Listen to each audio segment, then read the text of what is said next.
friends, welcome back to my YouTube channel Saran's DIY.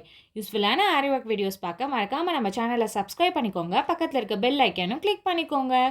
இந்த வீடியோவில் நம்ம ஸ்க்ரீனில் தெரிகிற பால் ஷேப்பில் இருக்க டாசல்ஸ் எப்படி ஸ்டிச் பண்ணுறது அப்படின்றது கிளியராக டீட்டெயில்டாக சொல்ல போகிறேன். ஸோ வீடியோ ஸ்கிப் பண்ணாமல் கடைசி வரைக்கும் பாருங்கள். ஸோ இதுக்காக ஃபஸ்ட்டு நான் வந்து கிளாத்தில் Aariwork பண்ணி எடுத்துக்கிட்டேன் ரவுண்ட் ஷேப்பில்.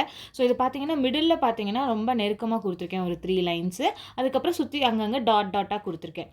இது எவ்வளோ பெரிய சைஸில் நான் எடுத்திருக்கேன் அப்படின்னு பார்த்தீங்கன்னா, ஒரு பேங்கிள் இருக்குல்ல, ஸோ பேங்கிளை வந்து மெஷர் பண்ணி அந்த பேங்கிள் அளவுக்கு நான் வந்து Aariwork பண்ணி கட் பண்ணி எடுத்திருக்கேன்.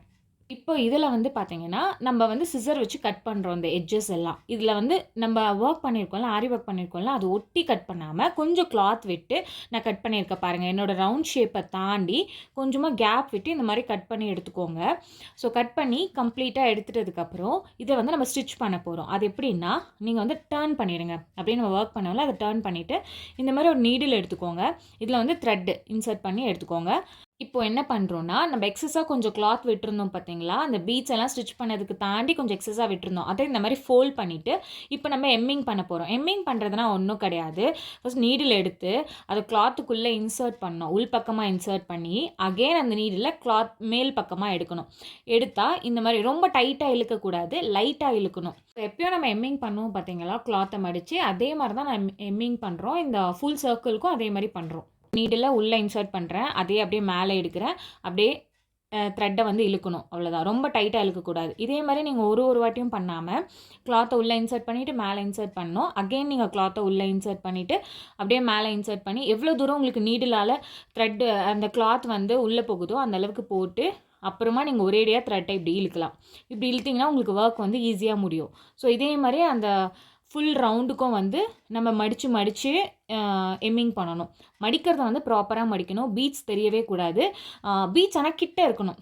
அந்த உள் சைடு பார்த்திங்கன்னா பீட்ஸ் கிட்ட இருக்கணும். ஆனால் வந்து பீட்ஸையும் நீங்கள் வந்து எம்மிங் பண்ணிடக்கூடாது. அதை கொஞ்சம் பார்த்து கேர்ஃபுல்லாக இருக்கணும். ஸோ இப்போ இந்த ரவுண்ட் ஃபுல்லாக நம்ம எம்மிங் பண்ணிட்டதுக்கப்புறம் பார்க்கலாம். இப்போ ஃபைனலாக பார்த்தீங்கன்னா, இந்த மாதிரி த்ரெட் இருக்குல்ல, இந்த த்ரெட்டை வந்து கட் பண்ணக்கூடாது. கட் பண்ணாமல் அப்படியே இழுக்கணும். லைட்டாக கொஞ்சம் கொஞ்சமாக இழுத்திங்கன்னா இந்த மாதிரி சுருக்கம் வரும். ஸோ இந்த மாதிரி நல்லா சுருங்கி ரவுண்டாக வரும். இது மாதிரி நல்லா இழுத்து வச்சுக்கோங்க. இப்போது இந்த ரவுண்ட்குள்ளே வந்து நம்ம என்ன பண்ண போகிறோம்னா, கிளாத் வந்து இன்சர்ட் பண்ண போகிறோம். அப்போ தான் நம்மளுக்கு வந்து ஒரு பால் ஷேப்பில் கிடைக்கும். அதுக்கு வந்து இந்த மாதிரி நீங்கள் ஸ்டிச் பண்ணியோ இல்லை நீங்கள் ஏதோ வேஸ்ட்டு கிளாத் இருக்கும்ல உங்கள் வீட்டில், அதை வந்து குட்டி குட்டியாக கட் பண்ணிக்கோங்க. ரொம்ப பெரிய கிளாத்தெல்லாம் கட் பண்ணாதீங்க. அதே மாதிரி பிசிறு இல்லாமல் பார்த்துக்கோங்க. இந்த மாதிரி பிசிறுனா அந்த த்ரெட்டு தெரியும்ல, அந்த கிளாத்தில் அங்கங்கே கட் பண்ணோன்னா அந்த த்ரெட்டெல்லாம் தெரியும். அதெல்லாம் இல்லாத மாதிரி கொஞ்சம் கேர்ஃபுல்லாக பார்த்து நல்லா உள்ளே ஸ்டஃப் பண்ணுங்கள். ஸ்டஃப் பண்ணிவிட்டு இந்த மாதிரி நல்லா கொஞ்சம் டைட்டாக எடுத்துக்கோங்க. இப்போ நம்ம நாட்டோட எட்ஜ் எடுத்துக்கோங்க. எட்ஜ் எடுத்துகிட்டு நல்லா உள்ள டீப்பாக நல்லா டெப்த் வரைக்கும் போயிட்டு இந்த மாதிரி வச்சுட்டு இப்போ இந்த த்ரெட்டை வந்து நல்லா இழுத்து நல்லா டைட் பண்ணிவிடுங்க. டைட் பண்ணிட்டீங்கன்னா கரெக்டாக இருக்கும். இப்போ இந்த மாதிரி டர்ன் பண்ணி ப்ரெஸ் பண்ணி பாருங்கள். ப்ரெஸ் பண்ணி பார்த்தீங்கன்னா உங்களுக்கு கேப் இன்னும் கொஞ்சம் இருந்தது அப்படின்னா, டைட்டாக இருந்ததுன்னா விட்டுருங்க. எனக்கு கொஞ்சம் கேப் இருந்த மாதிரி இருந்தது. ஏன்னா இப்போவே நம்ம உள்ளே ஸ்டஃப் பண்ணுறப்ப நிறைய பண்ணணும். அப்போ தான் வந்து கரெக்டாக இருக்கும். ஸோ இன்னும் கொஞ்சம் கிளாத் எடுத்து ஸ்டஃப் பண்ணுறேன். நான் ஃபுல்லாக டம்ப் பண்ணிட்டேன். டம்ப் பண்ணிட்டதுக்கப்புறம் அகெயின் நாட் எடுத்து உள்ளே விடுறேன். டெப்த் வரைக்கும் விட்டுட்டு நல்லா இந்த த்ரெட்டை வைத்து டைட் பண்ணிடணும். டைட் பண்ணிட்டதுக்கப்புறம் இப்போ வந்து நல்லா ப்ரெஸ் பண்ணி பாருங்கள். இப்போ ப்ரெஸ் பண்ணி பார்த்தா எனக்கு கொஞ்சம் ஹார்டாக இருந்தது. இப்போது அந்த த்ரெட் இருக்குது பார்த்தீங்களா, லென்த்தியாக இருக்க த்ரெட்டு, அதை வந்து கட் பண்ணவே கூடாது. ஒரே த்ரெட்டில் தான் நம்ம கடைசி வரைக்கும் ஸ்டிச் பண்ணுவோம். இப்போது அந்த நாட்டும் நம்ம சுற்றி இருக்க கிளாத்தையும் சேர்த்து நம்ம ஸ்டிச் பண்ண போகிறோம். ஸோ எப்படி ஸ்டிச் பண்ணுறேன்னா, இந்த கிளாத்துக்குள்ளே விட்டு அந்த நாட்டுக்குள்ளேயும் நீடில் விடுறேன். ஆப்போசிட் சைட் டைரக்ஷனில் நீடில் எடுக்கிறேன்.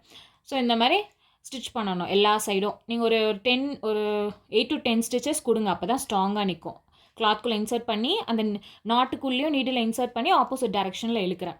ஸோ இந்த மாதிரி கேர்ஃபுல்லாக பண்ணுங்கள். நான் வந்து கொஞ்சம் லென்த்தியான த்ரெட்டாக எடுத்திருக்கேன். நீங்கள் கொஞ்சம் ஷார்ட்டான த்ரெட்டாக எடுத்துக்கோங்க. அதுக்குன்னு ரொம்ப ஷார்ட்டாக எடுத்துடாதீங்க, த்ரெட்டோட லென்த்து பத்தாது. அதே மாதிரி இந்த மாதிரி நீங்கள் ஒரு வாட்டி இழுக்கிறப்போவும் ஆப்போசிட் சைடில் த்ரெட்டை கொஞ்சம் கேர்ஃபுல்லாக ஹேண்டில் பண்ணணும். ஏன்னா நம்ம சிங்கிள் பீட்ஸ் வந்து ஸ்டிச் பண்ணி வச்சுருப்போம். ஸோ அதில் மாட்டி சிக்கிடுச்சுன்னா நீங்கள் வந்து த்ரெட்டை கட் பண்ணுற மாதிரி ஆகிடும். இது வந்து பார்த்திங்கன்னா நம்ம எங்கேயுமே எண்ணோட்டே போடல. ஸ்டார்டிங் வந்து அப்படியே ஒர்க் பண்ணிகிட்ருக்கோம். ஏன்னா ஒரே த்ரெட்டில் தான் நம்ம கடைசி வரைக்கும் ஒர்க் பண்ணுவோம். ஸோ அந்த மாதிரி பிரச்சனை ஆகிடுச்சுன்னா ஃபஸ்ட்லேருந்து நீங்கள் பண்ணுற மாதிரி மாதிரி இருக்கும். அதனால் கொஞ்சம் கேர்ஃபுல்லாக பாருங்கள். அகைன் நல்லா இந்த மாதிரி நாட்டை இழுத்து பாருங்கள். இழுத்து அது வரல அப்படின்னா நீங்கள் வந்து கண்டினியூ பண்ணலாம். இப்போ வந்து ஃபைனலாக எண்ட் நாட் பண்ணிடலாம். ஸோ எண்ட் நாட் எப்படி போடுறேன்னா, கிளாத்தில் கொஞ்சமாக நீடில் இன்சர்ட் பண்ணிவிட்டு அந்த நீடிலில் வந்து த்ரெட் ஒரு 2-3 வாட்டி சுற்றிட்டு, ஸோ இந்த மாதிரி லெஃப்ட் ஹேண்டில் வந்து பிடிச்சிக்கிட்டு ரைட் ஹேண்டில் இந்த மாதிரி நீடில் எடுக்கணும். அதுக்கப்புறம் அந்த த்ரெட்டில் ஒரு வாட்டி நீடில் இன்சர்ட் பண்ணி டைட் பண்ணிடணும். ஸோ இதுதான் வந்து நார்மலாக எது ஸ்டிச் பண்ணாலும் உங்களுக்கு எண்ட் நாட் போடுறது. ஸோ இப்போ வந்து எக்ஸஸாக இருக்க த்ரெட்டை வந்து கட் பண்ணிடலாம். ஸோ ஃபைனலாக பார்த்தீங்கன்னா நம்ம கம்ப்ளீட் பண்ணியாச்சு. ஸோ இதே மாதிரி இன்னொரு டாசலும் நீங்கள் வந்து ரெடி பண்ணிக்கோங்க. ரெடி பண்ணதுக்கப்புறம் பார்த்தீங்கன்னா ரொம்பவே அழகாக இருந்தது. ரவுண்ட் ஷேப்பில் பால் மாதிரி அழகாக இருந்தது இந்த மாதிரி ஆடுறப்பெல்லாம். இதில் நல்லா கேர்ஃபுல்லாக பார்க்க வேண்டிய விஷயம் என்ன அப்படின்னு பார்த்தீங்கன்னா, அந்த நாட்டில் வந்து நீங்கள் டாசலை ஸ்டிச் பண்ணுறப்போ நல்லா ஸ்டிச் பண்ணணும். அதுதான் கேர்ஃபுல்லாக பண்ணணும். அப்படி பண்ணிங்கன்னா கரெக்டாக இருக்கும் அந்த டாசல்ஸ். ஸோ இந்த மாதிரி நிறைய யூஸ்ஃபுல்லான டாசல்ஸ் நம்ம சேனலில் இருக்குது. நான் வேணால் ரைட் சைட் கார்னரில் கார்டு அட்டாச் பண்ணுறேன், செக் பண்ணி பாருங்கள். ஸோ உங்களுக்கு இந்த டாசல்ஸ் பிடிச்சிருந்ததோ அப்படின்றதையும் எனக்கு கமெண்ட் பண்ணுங்கள். நிறைய யூஸ்ஃபுல்லான வீடியோஸ் பார்க்க மறக்காம நம்ம சேனலை லைக் பண்ணிக்கோங்க, ஷேர் பண்ணிக்கோங்க அண்ட் சப்ஸ்கிரைப் பண்ணிக்கோங்க. நெக்ஸ்ட் எந்த மாதிரி வீடியோஸ் வேணும் அப்படின்றதையும் கமெண்ட் பண்ணிக்கோங்க. தேங்க்ஸ் ஃபார் வாட்சிங்.